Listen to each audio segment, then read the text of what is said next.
This is going to be a career-spanning conversation. We will involve you towards the end of it. Jerzy, let's go. Shall we go right back to... There's been a question mark about your date of birth. I think it is actually 5th of May 1938, isn't it? But it was 1936 for a time. Isn't there? There's a story behind that, isn't there?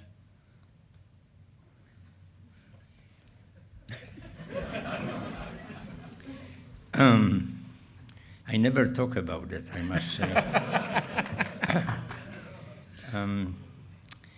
It's a mysterious story, but so maybe we should leave it as it is, a mystery. Right, okay, let's... The family story is that my mother was cheating a little bit with my birth date, because I was in such a terrible condition after the war, since I spent the war in the orphanage. My father, who was deeply involved in the Polish resistance, was eventually caught by the Nazis and sent to the concentration camp, and he was gassed in the German concentration camp of Flossenburg. But my mother took his position in that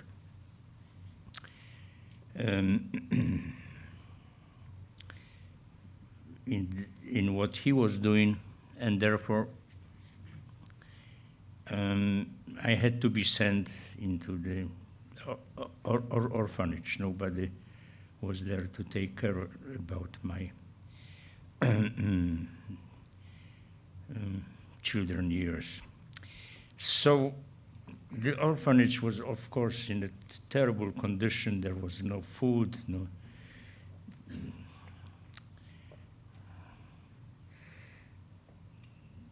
So eventually, when the war ended, there was an action of Red Cross that 500 children from Poland would be sent to Switzerland. And the criterion on which they supposed to be chosen was the most terrible state of health. And in that competition, I was very strong because I think I went through all the possible illnesses, including the zapalenie opon mózgowych. Is there anybody who knows Polish? How is zapalenie opon mózgowych? Meningitis. Meningitis. So, it must have had some effect on my brain as well. And the only criterion which I didn't really fulfill in that competition to become one of the 500 was my age. I think I was either 2 years too old or too young. So my mother had a little idea she scrapped. I think she changed 6 to 8 or 8 to 6, whatever it was, and she managed to include me in those 500. So suddenly in 1946, I spent 6 months in Adelboden, the beautiful Swiss village somewhere near Zurich.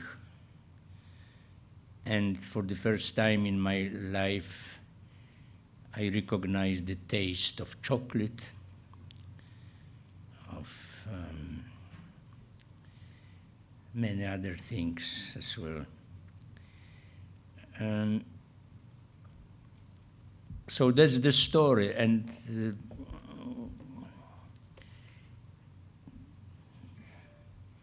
so far no one really got into the checking the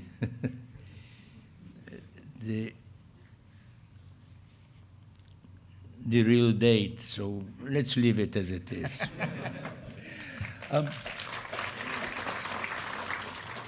And then after the war, your mother ended up at the Polish embassy in Prague, wasn't it?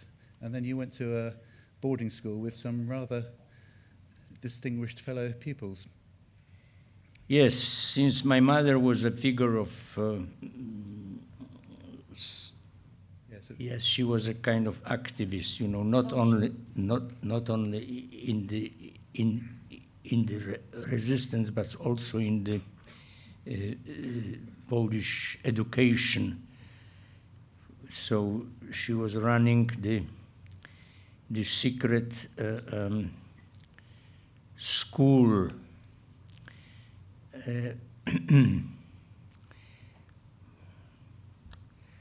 I don't know if I would have the words for it, because I really never talk about it, but I remember when I had some rare moments when I was in so-called home, in some apartment in Warsaw, where I had my little bed, maybe of that size, with a kind of railings. Railings, yes. And I remember Gestapo banging into our front door with the kolba, with the other side of the carabine. Here is the and this Rifle butts. they were banging, and so eventually my mother opened, they entered like this, and I was taught that if such an occasion occurred, that I have to play a happy child. So I was standing on my bed and kind of jumping up and down, smiling, and the Gestapo, after quick search was going on in this apartment, I received a cookie or something like this from the man with a helmet and terrible green uniform. Yes, the green of those uniforms is the worst color. Since I am a painter, you know, I have a special attitude towards colors, and honestly, this is the worst color. It's called Prussian green, you know, quite correct name for it. It's like a poison. So, no, but I mentioned this apartment in Warsaw not only for that scene with Gestapo in the night. Oh, and I forgot the most important.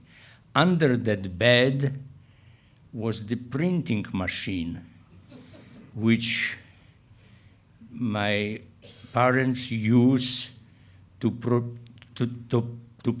the bulletin, which was distributed, you know, among people, to let them know what's really going on in the world, that London is helping, and that you know, what's the situation on the Eastern Front and the Western Front, whatever. So, because I was doing my act, they never look under the bed, so they never found this bulletin printer. And another episode from those days in Warsaw, that my mother, when she ran that secret schooling, was receiving like a dozen of young people pretending that they are being taught Sewing. to become Sewing. Seamstresses, yes? seamstresses, you know. So there were on the table, there were some clothes, you know, of course, the scissors and the thread, whatever. And those young people have only one little page to take the notes, because eventually, if Gestapo would enter it, they have to quickly put it into their mouth and swallow it, because of course that was completely illegal, and everything which was illegal was punished by death, an immediate death. They would be taken down into the street and shot.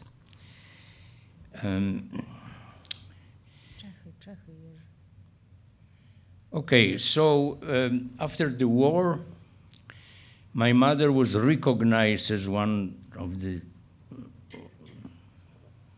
those brave people who were really doing good things during the war, and she was promoted to become a culture attaché of the Polish embassy in Prague. So on my return from Switzerland in '46, I then returned to Warsaw. I returned to Prague, and that was completely different thing. And my mother was able to send me into the best school of this area of Europe. It was in the castle of Podiebrady, which was 53 kilometers from Prague, a 16th century castle of the King George of Podiebrady. And that was the school for the boys only. It was about 100 of us, and we were we had like 10 dormitories. In every dormitory was about 8, 9, 10, 11 boys. In my dormitory, I think there were 8 of us, but the oldest of us, who was the boss, was Milos Forman, and he had a habit of slapping our faces, which in Czech, they have a little bit different attitude towards slapping face. It's a kind of normal thing. They say, I'm going to give you parfacek, like this. So I received those, and on the next bed to me was another receiver of those parfacek, who was Ivan Passer, another filmmaker. It's strange that out of 8 occupants of that very dormitory on the 4th floor of the castle, 3 of them become the filmmakers. But even more bizarre is that in the school, I share the desk, you know, the double desk, with Václav Havel, who later on became a writer and the president of the Czech Republic. We collaborate quite well with Václav. I was making drawings for him, and he was doing my Latin and Greek. But meantime, the political system in Czech Republic started to change. It became more and more and more influenced by Moscow, and eventually communists took the power, and that was during my second year in that school. And we knew that something's going to happen with the school because it was a little bit too aristocratic, too much of an English way of educating young people. So the communist Minister of Education got a brilliant idea how to destroy that school. They forced the school would accept a girl, because there was one other dormitory which was unoccupied. It was in the tower of the castle, high up there. We were on the fourth floor. The other dormitories were on the third floor, second floor.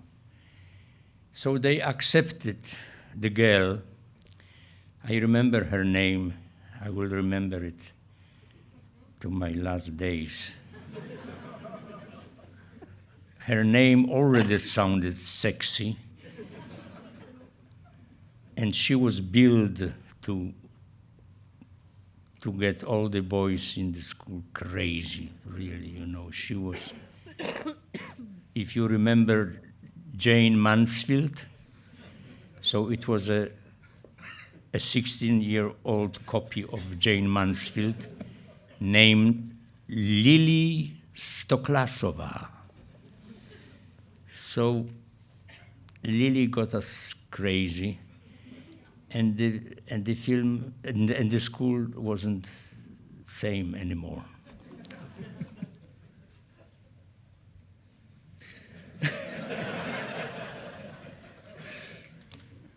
So then I believe you went back to Warsaw, where you discovered things like jazz and boxing. Eventually, I was expelled from the school. And it's a long story, so I'll avoid that. But eventually, yes, I returned to Poland, and there were another bizarre circumstances, because when my mother was sent to that post of being culture attaché in the Polish embassy, she had to leave our little room, which we occupied after the war. Our apartment didn't exist. It was destroyed by the bomb or something. So we had a little room, and since she had to go abroad, the Ministry of Foreign Affairs, which was the boss of my mother at that time, took away that little room and gave it to somebody else. So all our belongings were packed in some crate and kept in the foreign ministry.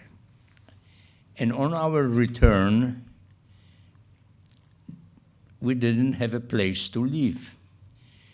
So they were trying to find some place, and my mother didn't like this and that. And so eventually they put us into hotel room. And for some surrealistic reason, they have chosen the most elegant hotel in Warsaw, Hotel Bristol. And when I was graduating from the high school, I lived in the Hotel Bristol, which caused some nervous situations when I wasn't really a best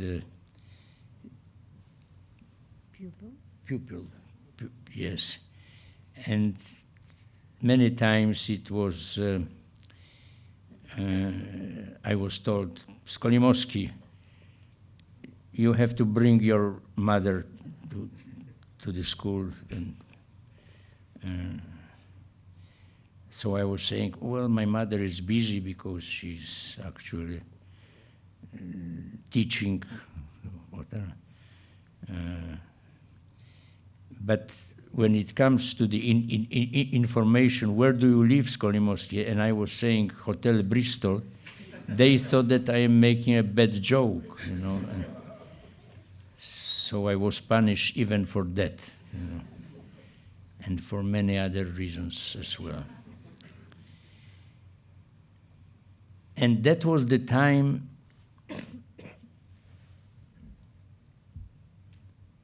when, for some reasons, my colleagues somehow have chosen me as a, how would I say,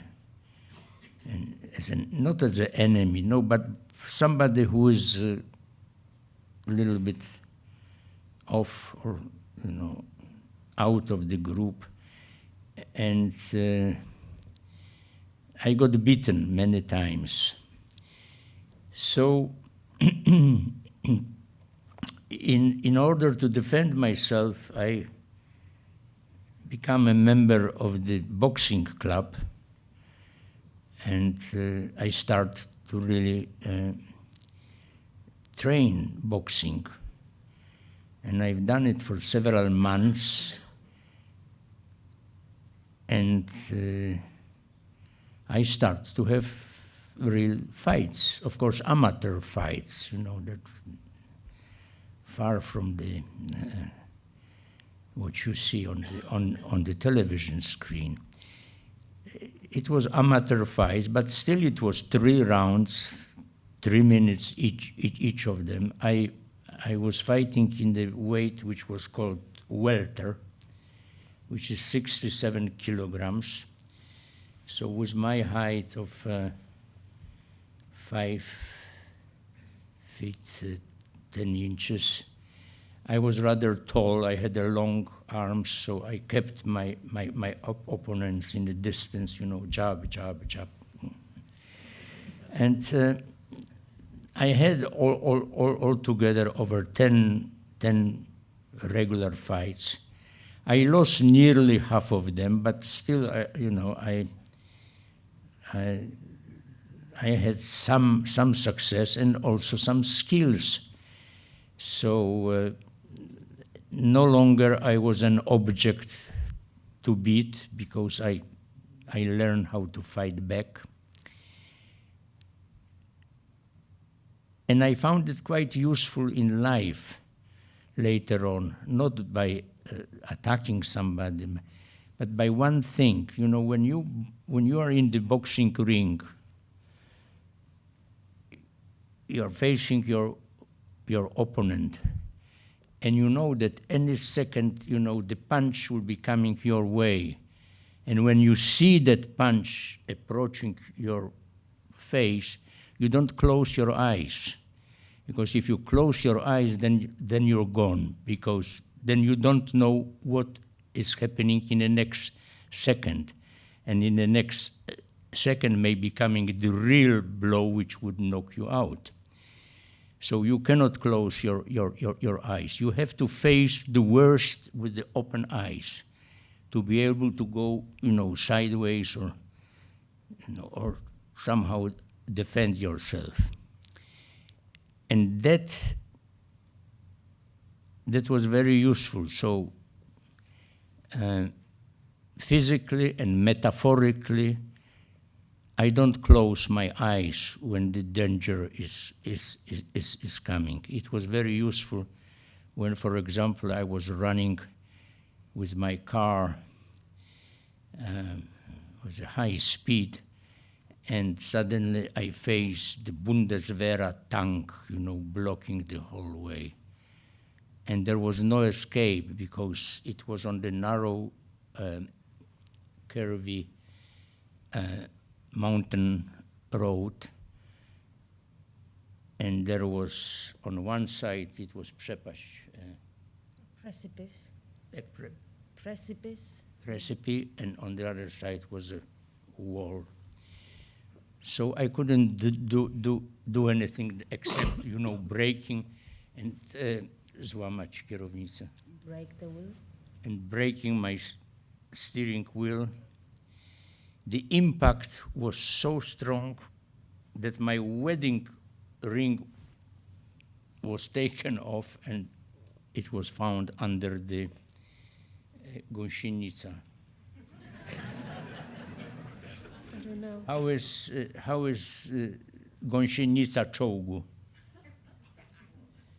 It must have a name in English. The tank doesn't have the wheels. It has this. Caterpillar tracks. Yes, yes, yes. What? Caterpillar trucks. Caterpillar Tracks. check. Okay. So my wedding ring was found there under this. I was taken by the back. I was taken out of this car, which was completely smashed, by the back window, and the Bundeswehr helicopter landed, and they took me into the German military hospital, and they gave me a special injection because they were afraid that I may got, and here is the real word which I hope that you find, tężec. How is tężec? Tetanus. What? Tetanus. Say it again. Tetanus.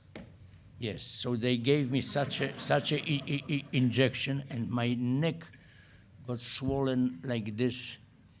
That my neck was wider than my ears.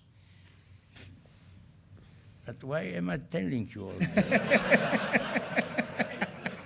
I wonder. Just to explain why I behave so strangely, yes? Now you know. Right. Well, I think we should probably jump ahead a bit because so far we haven't mentioned, apart from the future Czech filmmakers, we haven't really mentioned films at all. Because am I right in thinking you had no real interest in the cinema until the late 1950s, and then there was a chance encounter? That's correct, yes. But I was very ambitious and trying to become somebody. So I was trying to write a poetry. Terrible poetry, terrible. Still, I published two books of poems. But later on, since I had a chance to travel around Poland, I was always able to go in certain town where we actually stopped, to go to the public library, and I was stealing my own books, and I hope that there is no single evidence of that kind of my activity, because at that time I was already involved very much in jazz. The year was 1956, I guess, and the playing jazz was kind of illegal activity under the communist regime, because it was so-called American music, and we were behind the Iron Curtain. So any influence of any culture influence from the Western world was zakazane. Forbidden. So playing jazz was a little bit risky, but we liked it so much that we were forming a kind of secret group of people who were involved in jazz, and I was among them. Another person whom I met in those years, being in the same situation, and I was Roman Polanski. So we know each other from 1956. And I especially like the group of Christopher Komeda because they were playing a really modern jazz. I would say that it was close to maybe Dave Brubeck quartet, this kind of music it was. And I really try to be as close as possible to them. So I start to learn to play drums, thinking that maybe if I develop my skills, maybe one day I could play with them. And I was a lousy drummer as well. Eventually,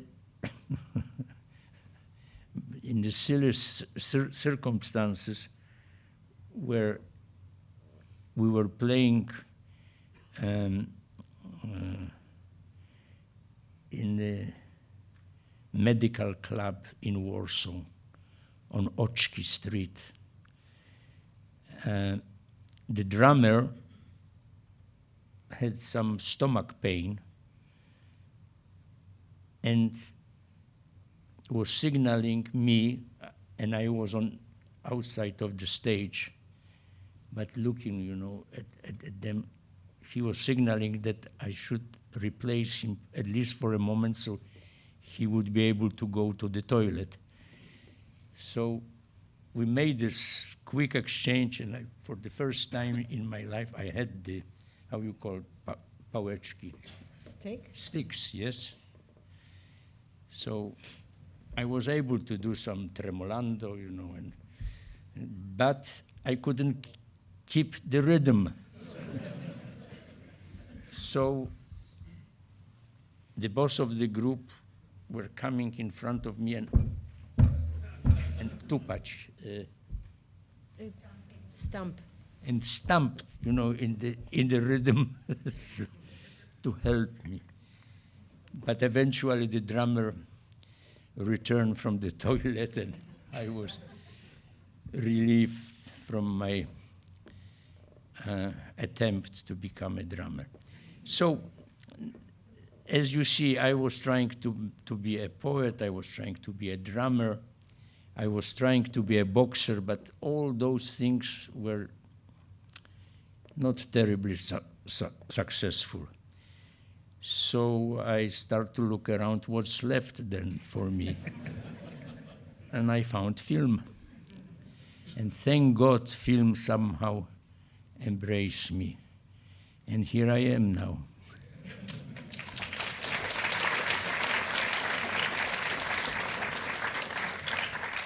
Right, I think we should probably jump ahead a bit to, shall we tell the story about Riss or Piss, although it's been told a million times, but it's such a good one, I think we have it. When I entered the film school, I had a perspective of spending 4 years in the film school. Then I would graduate. I would become a third assistant of some director, and if I would be lucky, a year later, I would become a second assistant of some other director. And after another 5 or 7 or 10 or 12 or 15 years, or maybe never, I would have a chance to make my own film. And that perspective wasn't very much into my character.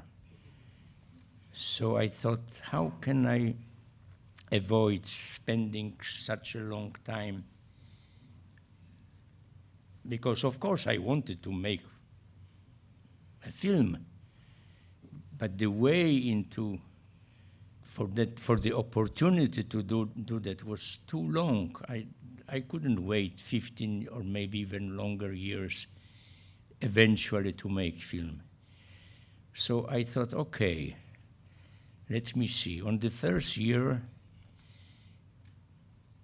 and remember that was the time when we shot on the stock, not on the video. There was no video yet. So every single piece of film was shot on the film stock. And that was the most expensive part of running the film school. So the stock was very limited. So every student had a chance of using 2 minutes of the stock during the first year of studying. On the second year, it was already 6 or 7 minutes because it was kind of already a little film. On the third year, it was even more, and eventually for diploma, the student got like maybe 20-something minute. So I calculated, if I put 2 and 7 and 12 and 18 together, it could be nearly a feature film. But to make a feature film, I would have to have an actor who would be on hand anytime, whenever I would have the opportunity to get hold of the camera and little piece of stock, whenever it was the opportunity of exercise with the student of the cinematography faculty to have a little exercise of 1 minute of using the zoom lens, for example. So I have to have an actor who would be always in the same costume, always with the same haircut. So I had to be my own actor. There was no other choice. And I made this film. I put all those minutes together. Remember that, of course, I couldn't have the second take. It was always one take only, to use every inch of the tape available. And eventually, when I show my diploma to the ensemble of the professors of the film school, and there were the best names of the Polish cinema, of course. And they were locked in the school's screening room, and I was there present in the projection booth, looking through the small window how it's going, and giving the notice to the projectionist, saying, "Hey, listen, in 1 minute you will change the reel. Come on, in 40 seconds, 30 seconds, 20 seconds. Okay, get ready, now change the reel." So the screening went smoothly, and after 71 minutes, because that was the length of my film, the screening ended, the light went on in the screening room, and I was still watching what's going on there, and they were all sitting like this. Nobody moved, nobody talked for a solid minute, maybe even a bit longer. And then suddenly the head of the school, whose name was Jerzy Teplitz, he was famous film historian. He published several volumes of the film history. And suddenly he got up, went to the door, opened the door, and screamed, "Skolimowski, come here." They knew that I am over there, because always the student was there watching what's going on. So I went down into the room. I enter, they all got up, and this head of the school extend his hand towards me, saying, "Welcome, colleague." In Polish it sounds, "Witamy, kolegę." So it was like in old times when somebody was giving the saber on the arm, saying, you're from now on, You're one of us. yes, you're one of us. And therefore, the same year, I got the chance to make my real first professional film with a decent budget. But still, I kept acting in it because I thought that if I prolong that story about that character, it would make sense. Eventually, I made a trilogy.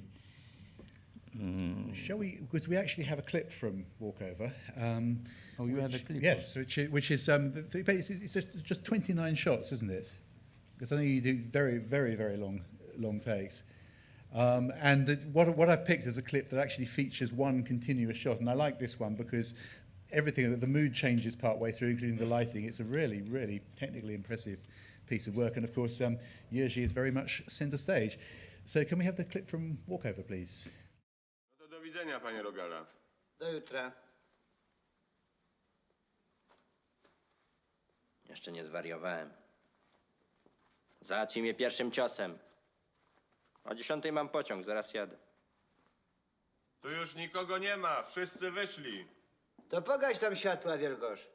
Mogę zgasić, fakt. To się pospiesz, bo się już spóźniłeś. To pojadę rano.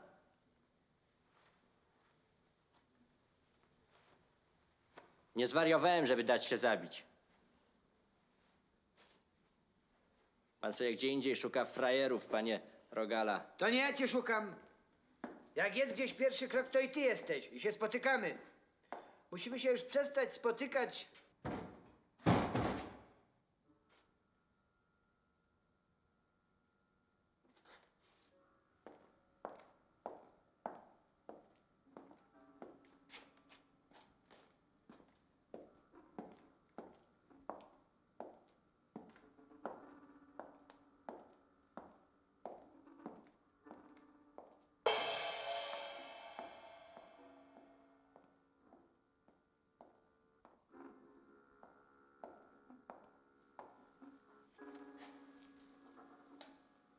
No to dancing mamy z głowy. Dlaczego? Okropnie to wygląda. Może jeszcze mamy teraz jakiś pociąg, co? Przecież wygrałeś. Jutro finał. Daj spokój. Mówiłeś, że to taki piękny dźwięk, taki mobilizujący. Mówi się wiele rzeczy. Że walkover to zawsze walkover. A wiesz, ludzie mówili, że się oszczędzasz na jutro. Co mnie obchodzi, co mówili ludzie? Obchodzi cię. Głównie to cię obchodzi. Potem długo, długo nic. Potem w ogóle nic. Wiesz? Ja zawsze miałem kłopoty ze wstawaniem. To już potem po boksie, po wojsku, prosiłem matkę, żeby mnie budziła wyliczając, jak sędzia na ringu. 1, 2, 3. I wyrobiłem sobie taki odruch, że wstawałem, zanim matka doliczy do 10. No to co? Nic.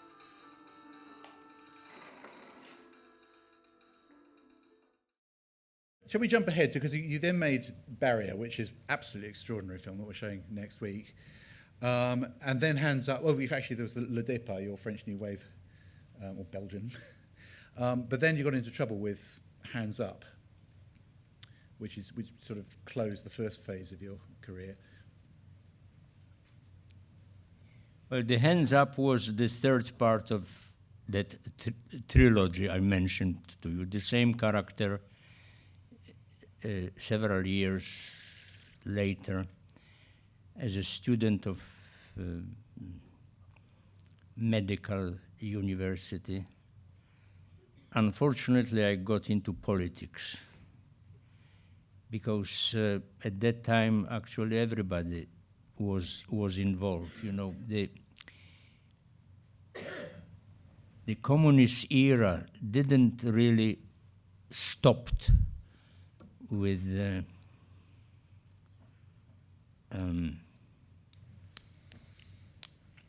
so-called the tide, Odewilsch. So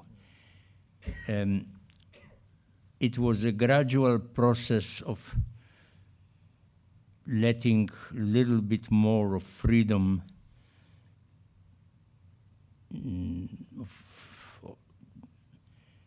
freedom in culture, especially. We were able to play jazz legally, at least, but it was still a very gradual, very slow process, and people were trying to speed up that process. You know, that was the kind of social need of allowing ourselves to be really free. And I made this anti-Stalinist film called Hands Up, where there is a famous scene with a huge billboard with Stalin's face and 4 eyes of Stalin. And the film was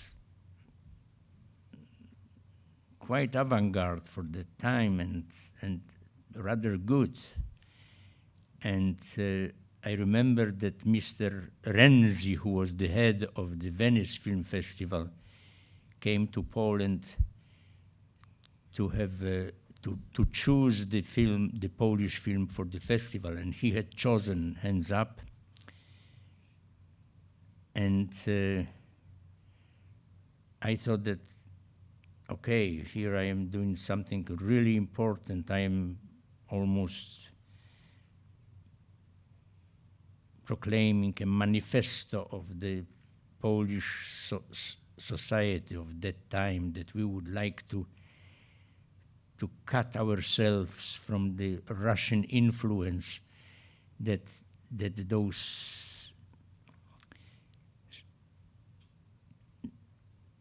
shades of Stalinism who are very present in our life should be dismissed. And suddenly I got news that the film was withdrawn from Venice and put on the shelves, as they call it, that this film will never be screened on the Polish screens for political reason. Apparently, the Russian ambassador in Poland had seen this film somewhere in some secret screening and demanded that the scene with the 4-eyed Stalin will be cut out of the film. And when I was informed about that, I said, no way, no, the film, this is the key scene and it has to stay. So eventually, I tried to intervene in the head of the Ministry of Culture, and no way. So I got an appointment with the man number 2 in the Communist Party. His name was Kliszko. The number 1 was Gomułka. And Gomułka, I didn't have any chance to get to meet. So I went at 8 o'clock in the morning one day into the Communist Party building to meet Mr. Kliszko. And I went there, and the secretary told me, you have 5 minutes. She opened the door, she let me in, and knowing that I have 5 minutes only, I start to talk immediately, standing at the doorway. And I talk as fast as I could, and you probably noticed that I stutter, so it was really a desperate act to really to throw to that man with all the passion and believe that this is the right thing, that we should really show to the world, or at least to show in the Venice Film Festival, that we are an independent country, that we are not under the shadow of our big brother from Moscow. You know, it was a naive action, of course, but still, because I had this need to fight for the film, I play a fool in front of this guy. And literally, maybe he was looking at his watch. At the 5th minute, he got up, and I was saying my last argument, which I declare, look, if you don't let this film to be screened, that I don't see myself making any other film in Poland, because I am not going to make a romantic comedy or a gangster movie or something like this. I am interested in making films like this. And he was already up, a very cynical, completely without any expression face. He said 2 words. How would you translate it? He said, szerokiej drogi. Bon voyage. Well, something like that, bon voyage, yes. And the next morning, they brought me my passport to my home. You know, we always were fighting to get the passport to be able to leave the country in any moment, and it was always a desperate fight because they kept the passports in the locker of the Ministry of Interior Affairs. But they brought me the passport. So it was a kind of delicate suggestion that I should leave the country. So I left, not knowing any language, not knowing any people abroad. And then, of course, you spent many years here, where you made several of your best films. And in fact, the second clip is from one of the best of them, which is Deep End. I think we'll launch straight into that clip now. Yes, sir, can I help you? It's all right, I've already talked to the manager. Oh, great, it's these. Did you read about these? Can I have one to put in my room? Yes, of course. Oh, thanks, great. Oh, fantastic. Do you see it in the paper? Hmm? What does it say? That thing from the Family Planning Association, the pregnant man. I think it's a good idea. Stupid. Gives you quite a shock, doesn't It's it? completely stupid. Cheerio. Bye-bye. Why is it stupid? Because a man can never get pregnant. That's hardly the point. The point is it's a shock. It makes you look at it and then you think about, perhaps I ought to think about... About what? The whole Using thing's stupid. contraceptives. How can a man ever be like that? You can tell, look, you can Come see here. if you Come look. here, I have an It's idea. just... Come here. No, wait, you can see Hey. it's just a cushion that they put... Shut up. What? Sit down. Up. Put your feet up here. Here you go. What? Put your feet up. Lie back. Oh, just relax. There. Just relax. Just relax. Just Susan, lie down. There. Susan, it's filthy See? poster. Fantastic. You can You'd do be that. carrying it around with it. Susan, stop it. Looks very Susan. good. It does, really. Oh, wait a minute. I've got a better idea. This is better. Where's your customer, please? Hey, stop it. I'll be arrested for defacing government property or something. Wait a minute. Defacing. Go ahead.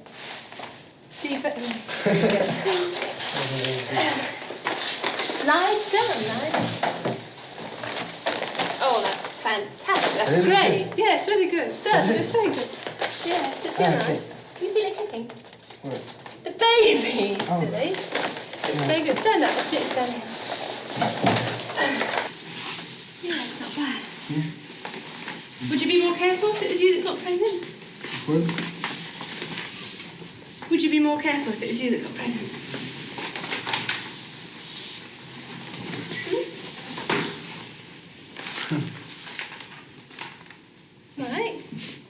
Right. I can't be more careful than I am at the moment. What do you mean? I just turned 16 when I saw that, possibly in this very auditorium, certainly in this building.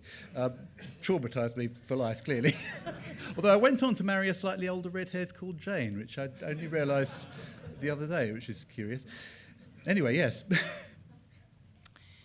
Working with Jane Asher was a phenomenal experience. You know, she was one of the most prominent people of those days, very close to Beatles, brilliant, intelligent, great actress. Defacing government property was, of course, her line, her improvisation, and she was helping with things like this during the production. Yes, that was a good experience. We were creating a happy group of people who were devoted to filmmaking. We were ambitious. We were rather brave, you know, because we were taking enormous risks. We were actually shooting London in Germany. We were shooting 3/4 of the film in Munich studio. That was the set, which was arranged by brilliant British set designer Tony Pratt. Thank you, Tony, wherever you are, if you still are with us. And the script was partially improvised, as I already told you. Jane was, of course, an experienced actress, but the boy, John Moulter Brown, that was only his second part. He wasn't very experienced. But most of the supporting parts were played by Germans, pretending that they are Londoners. We had some problems with accent, obviously. But of course they were eventually dubbed in London. So it looks very British, I must say. Well, jumping ahead, because you had another very happy experience on The Shout, which we're showing later tonight. And we actually have a short interview with the producer, Jeremy Thomas, which set the scene nicely. So can we have that?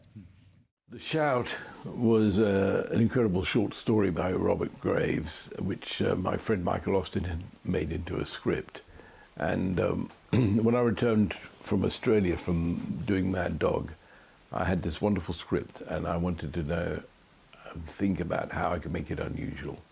And I was a big fan of Jerzy Skolimowski, and I'd seen Deep End and knew that he had been involved with the writing of Knife in the Water and his other films in this sort of avant-garde period, which had been in festivals and very, very sort of highly regarded. And I arranged to meet him, and I met him at the Hilton Hotel in London, in the Park Lane. And immediately got on incredibly well. And he said, I want to do this film because I want to shoot a cricket match. And so that was the beginning of our journey, which obviously would involve normal work on the script, finding the wonderful locations in Devon where we shot it, and mainly finding this incredible cast, which everybody wanted to work with Jerzy. I understood something. It was the beginning of my journey, that artists like to work with unusual artists, and we managed to find a cast for that film which sounds unbelievable today for a little film. Alan Bates, John Hurt, Susanna York, Tim Curry, Robert Stevens, Jim Broadbent. It was, you know, an extraordinary cast in this little film who all came with joy, and we had a very, very happy time working in Devon, making this film all on location, staying in a hotel together. It was so enjoyable. It was such an enjoyable, and I saw a new side of filmmaking, which was a different style of the sort of very quite constrained way that films were made, that I'd been seen being made, into being a film which was made with a sort of an inspirational artistic flavour to it, which of course was something which was in all of Jerzy's films. Now, of course, we're showing The Shout later tonight, and you'll be introducing that at the time. So I think we'll jump ahead to Moonlighting, which another absolutely extraordinary film. I think one of your best, and one of the fastest films you ever made, wasn't it? I think it went from inspiration to Cannes premiere in something like 5 months. Well, the inspiration was the real historical event, you know. And that was the time when I lived in London. I had a little house in Kensington, in De Vere Gardens, close to Kensington Gardens. It was called Coach House, you know, those tiny, narrow houses next to each other. Probably the least expensive in that area, of course the least expensive. But that's what I could have afforded at that time. So I lived there, and I used to have the Times that delivered every morning into my door. And I woke up, I went down, opened the door, got the Times, and the headline on the front page said, "Martial law declared in Poland." So I didn't want my family to see it, and I went a little walk to the Kensington Gardens, just 2 minutes walk. But when I reached the corner, and there was a hotel on the corner, a little hotel, I have seen the group of people standing in front of the hotel with their luggages next to them put on the pavement, and I recognized that they speak Polish. So I slowed down, I listened for a while what's going on, and I quickly recognized that those are the people, a group of people, like maybe 25 of them, different ages, and even with some children. And that was a group which visited London for a few days as a group, because the Polish travel companies organized at that time. The year is 1972. 1981, Jerzy. 1981. Sorry, 1981. 1981, correct, yes. And the Polish travel agencies organized such a travels, you know, like 4 days in London, in the luxurious hotel, whatever. And that very group, that was their last day, so they were simply thrown out of the hotel because the travel agency just paid for that very last night, and they were And they already knew that there is no way of traveling back to Poland, because the martial law, you know, all the planes were stopped, and they have to somehow deal with the situation. So they were rather desperate, nervous. So instead of going to the Kensington Garden, I approached them and I said, I believe I recognize the situation which you found yourself in right now, but I have a place here 2 minutes from here. So please come for tea and maybe we can together find some solution. So that's what had happened. I made the tea for 25 people. And you know, someone of them said, "Oh, I know. Maybe I have a friend who lives in Wimbledon. Maybe can I use your phone? Can I call?" So of course, I let them use my phone. That person called the friend in Wimbledon, and after a short conversation, she was accepted to be the guest of the friend in Wimbledon. And that created the pattern. So I start to call my friends, and I was asking, look, here is such a situation. Can you accept maybe one, maybe two people for a lodging for some possibly short time, but you never know. And this way I distributed more than half of them.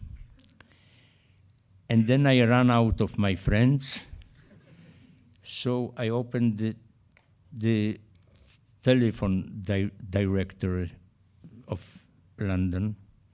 I don't know if they still exist, such a, you know, several books like, you know. And I thought, where will I find the Polacks? Well, of course, on the letter S if it is followed by Z. So I got that very volume and I start, you know, Szczepański, Szczypiorniak, Szczerbic, and I called them. And I said the same thing, you know, I have a group, here I am, I introduced myself. Some of them heard about me, they knew whom I am. And I was explaining that I have that group of people here and I am trying to find the places for them. So when I distribute this way, all of them except one, the last guy, and I said, look, and I asked, what's your name? He said, Gienio Haczkiewicz. So I said, Mr. Haczkiewicz, go upstairs on the fourth floor, there is a little room, and it's yours. Go over there. So I got Gienio, and of course he was anxious to know what is happening in Poland. So whenever he heard that I opened the TV set and there are some news, he was running down to look at the TV set and waiting for the news from Poland. So there were some news, and he was asking, he didn't know any English, so he was asking me, so please tell me what was happening. And when they were saying that there are some victims, you know, that the militia shot some people in Kopalnia Wujek, in the Wujek mines, which was the historical fact. I didn't want to upset him even more than he was, and I translated a softer version of what is really happening. And once I did that, and it was repeatedly, you know, several times of each day, I found myself doing something which I immediately recognized that this is a material for the movie. You know, the interpreting the truth into a softer truth. So once I got the idea that it could be a material for the film, I invited 4 of my friends who had skills somehow. One was the quite well-known director of photography. Another guy was my editor of Depend. His name was Barry Vince. And it was another person. I put them on different floors, and I was running from one floor to the other, dictating the scene which I had in mind to that very person, and then changing the floors and dictating some other scene. And that method gave me, after 3 days, I had a pile of pages which eventually become the film. But I immediately went, with those pages, I went to Channel 4, and I spoke to the boss, saying, here, I have an idea about making the movie such and such and such. Here are some pages, you can have a look. And again, I was talking. And to my surprise, this boss of Channel 4 went somewhere, spoke to his colleagues, and returned to me and said, yes, we are interested, and perhaps we can cover the half of your budget. But you should have somebody with a name to play one of the parts. And that was a difficult task, because I didn't know anybody with a name. Well, I knew Jane Asher, but there was no part for Jane Asher. And I didn't know any British actors. But I was watching at that time on the television, that was this great serial, Brideshead Revisited. Revisited. And I was in you know, Jeremy Irons was playing the main part. And I thought, this guy, this actor, had such a great expression on his face and in his eyes, that he can play the part with practically without dialogue. He can play just. So I was asking my friends, who knows the phone number for Jeremy Irons? And luckily somebody knew the number. I dialed the number, I said, the voice answered, and I said, here I am, I don't know if you know my name, but I am filmmaker from Poland. He said, I know your name. And I started to tell him, well, look, I have this idea about making this movie about what is happening right now, the martial law in Poland. And he said, where do you live? I said, in Kensington, De Vere Gardens. Okay, Jeremy said, I'll be there in half an hour. He came, and I put the liter of the Polish vodka, 2 glasses, I poured them, and neither him nor me were vodka drinkers, but we drank it and we talked.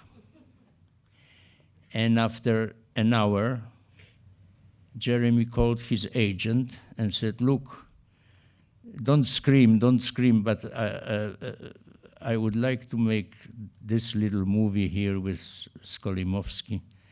Okay, I know. Okay, he hung up and he told me, look, I am committed to play the main part in a very important film called Betrayal. It was Harold Pinter's script, and the producer, the famous one, what's his name? Because I forgot it all. Sam Spiegel. Sam Spiegel, you know, one of the most famous of the time. And Jeremy said, and I am committed to start this film on the 20th of January, and we were talking at the end of December, like maybe it was the 26th, 27th. So he said, I can do anything you want, but only until the 19th of January. After that, Sam Spiegel will not give you 5 minutes of my time. No way. So I said, fine, let me try. And having promised to have a half of the budget, and having chance to work with Jeremy Irons, next day, I took my tennis racket and I went to the Baron's Court. Does it still exist? There were kind of snobbish tennis courts where rich people used to play. And I thought maybe I will be lucky and see somebody whom I know. And I was lucky. I spot Michael White playing on one of the courts, and I waited until he finished. And I asked Michael, maybe one set with me, and he liked to play with me because he was easily beating me. So he said, okay, one set I can do. And Michael White, if you are not familiar with this name, he was a famous theater producer, but also a film producer as well. But all the big shows on the Shaftesbury Avenue, there were his big hits, you know, of that time. So I started to play with Michael, and he was easily beating me. But every time we were changing the sides, after 1-0, then 3-0, then 5-0, I was dropping a line. I said, I'm going to start a movie soon. Good, he said. Then another exchange, and he said, yes, and who is financing it? I said, Channel 4. Oh, very good, this is solid money. Yes, okay. And another exchange, and do you have an actor? Yes, I have Jeremy Irons. Oh, that's really great. And then I start to play the best tennis in my life to reach another exchange, you know, to drop another piece of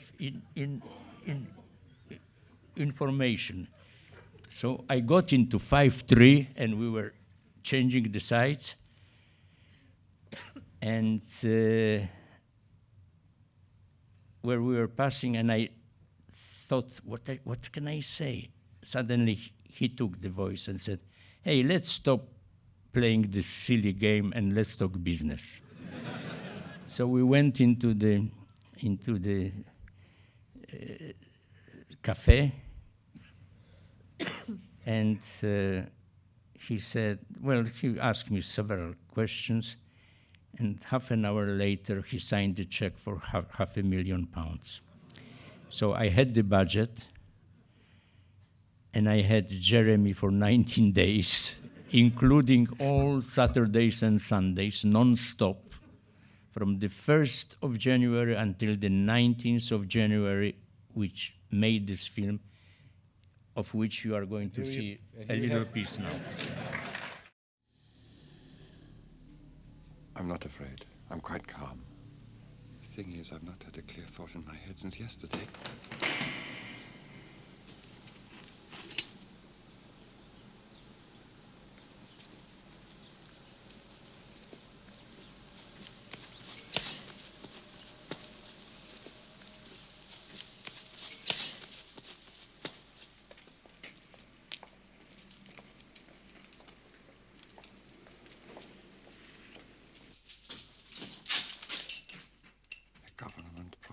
Banned a wide range of civil liberties.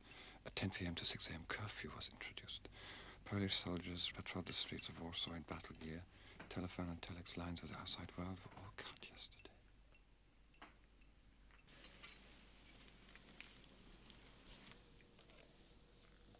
They sleep soundly. They don't know. Let them sleep.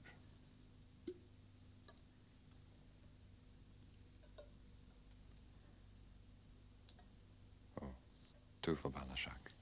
He likes his coffee strong.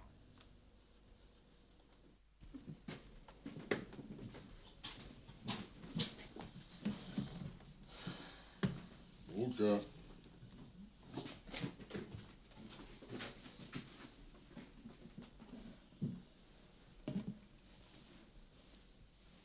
Wódka. Wódka.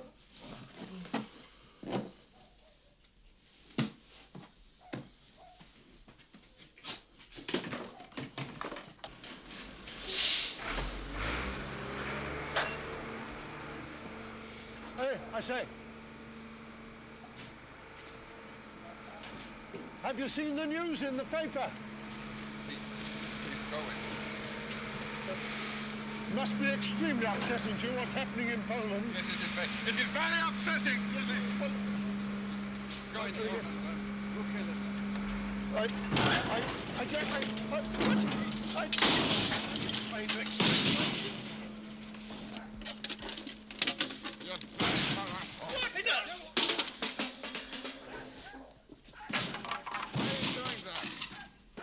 Why? There's too much on there, pal. Get some of it off. It's not my rubbish. You paid £40 for one load, not for 6 loads. Get some of it off. But it was the people, it was the neighbors here. I'm the geezer driving the wagon. I'll go up the road, I'll get nicked. Get it off. I've had enough of you people. It was the people, I was shaving, I looked out the window, it was here. It's not my rubbish. And the guy with the turn-up nose next to Jeremy in the last moments, it was Genio Haczkiewicz, the guy whom I put... Oh!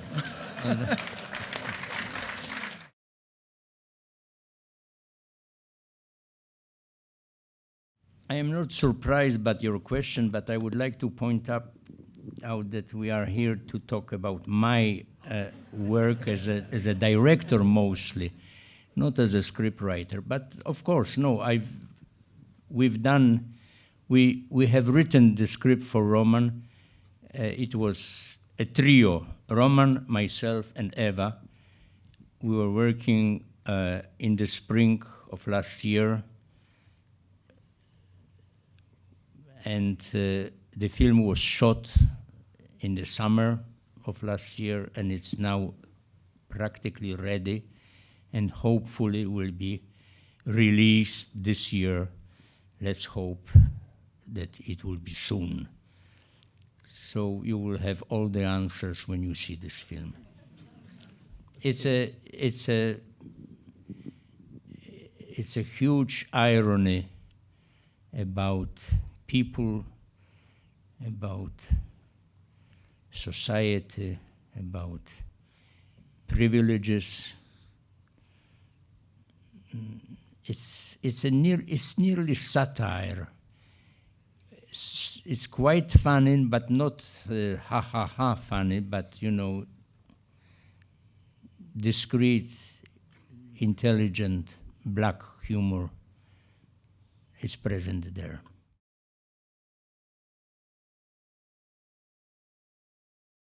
Well, Tesla, you know, was one of those unborn children. We had a pretty good script. We couldn't find the financing because it was expensive, expensive film. And that was the period when no one would risk on my name, you know, several millions in whatever currency it was. And eventually, my co-author of this film, who meantime became a filmmaker himself, made a film about Tesla, not of our script, but a kind of cheaper version of what was happening with Nikola Tesla. He was a very special character, deserving the film. I haven't seen it yet, but you can look at the internet, I guess it's available there. Michael Almareda is the name of my co-writer who made this film. And since Michael is a very talented man, was very talented, and I believe still is, I guess it may be a very interesting movie.